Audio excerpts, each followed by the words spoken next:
after the game, Dan Campbell blamed the offense for losing that game last night and said the offense has to score more points than 17, and I understand that.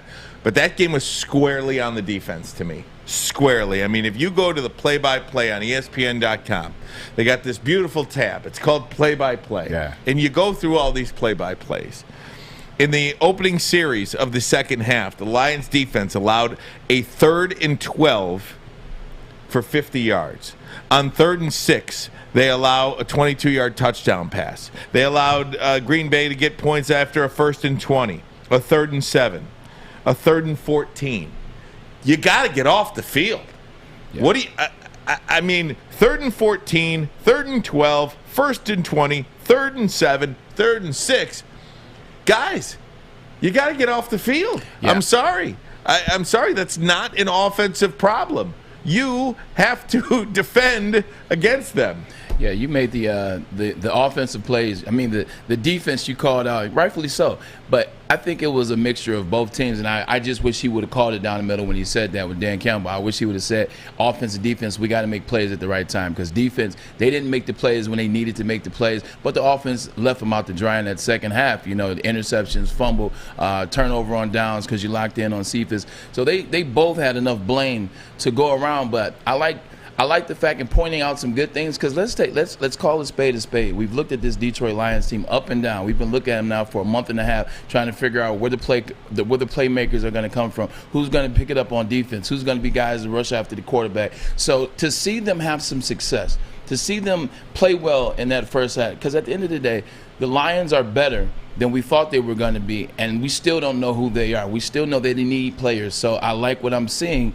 And the Green Bay Packers, they aren't as good as we thought they would. They're not as good as we thought they would be going into the season. Meanwhile, Aaron Rodgers is just Aaron Rodgers. So you got beat by a team that was waiting for you to mess up and make a miscue, and that's what they did in the second half, offense and defense, not just offense, not just defense. Yeah, Ryan, just thinking about those stats you just gave, a good management, front office, coaching staff will always yearly spend money on their defense and offensive line. Mm-hmm. You have to always upgrade at every position at defense every year.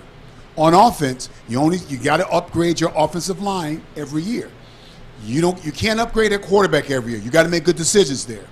There are so many good second and third wide receivers that are either walking the street or on other teams where their contract is becoming available, and you can get them for pennies on the dollar. So you don't have to spend a lot of money on your offense yearly. On your defense and offensive line, every year you have to do that. And if you do that correctly, you won't have the kind of stat that you just read off. Yeah. Maz, this thing defensively last night, I mean, again, what is it, 8 straight games now that the Lions have allowed 31 plus score points. 17. Well, we were talking about in the pick segment last night, because the over-under was 48 and a half. And I said, do you believe that the Lions will allow 31 or more points? Yes. And the answer is yes. They've done that in 8 straight games. So basically it came down to, do you believe that the Lions have the ability to score 17 points? Put it on the head. What did they do? I mean, it was easy money. They scored exactly 17. I mean, that's what, in case you wanted to bet on the game. Yeah. Of course. I mean, I preface it with that. I don't want to. Exactly. Right. I've been there and I've done that. And I know that the games like last night don't happen very often. But, again, defensively, this team is terrible. And Braylon, I will say this. Jared Goff has to be the quarterback for this team moving forward. He absolutely has to be the quarterback for the Detroit Lions next year and for years to come, and I'll tell you why. Defensively, they're so bad. They lack so much talent. They have to take those 2 first-round picks that they get next year, and granted, they're probably not going to be in the top 3 or 4 picks. Probably going to be somewhere from 5 or 6 to 12. No, the Lions will be top 3. The Rams pick that they get will be bottom 3. I don't know. I think the Lions are going to win about 5 games, and I don't think that puts you in the bottom 3. Okay. So that's what I'm saying. You've got to take those 2 picks and draft defensive people, because this defense is atrocious. This defense has been atrocious, and you have to throw all of your resources at rebuilding the defense. Take a look at last year's first-round pick. Can't even play. Third overall pick. That's a sin. That is going to kill you. It has killed you. However, I don't even know how to pronounce his name. Him. He played really well. He'll be out for a couple of weeks now, probably with a quad or whatever the case may be. Richard Sherman's out there. Yeah, stop. So I don't know. I think for this team to get good quickly, Jared Goff has to be the quarterback moving forward. You got to take all your resources on defense. I disagree with that because I haven't looked into the draft and what's coming up for 2022 or 23. If there is a generational quarterback there, you have to absolutely take him. They just passed on it. Yeah, really. I'm not really sold on Jared Goff being more than a game manager. If you look at, he had great surrounding cast and a great head coach and play caller when he was out in Los Angeles. Yes, you need to make sure that defense bolsters up, and I just spoke on that.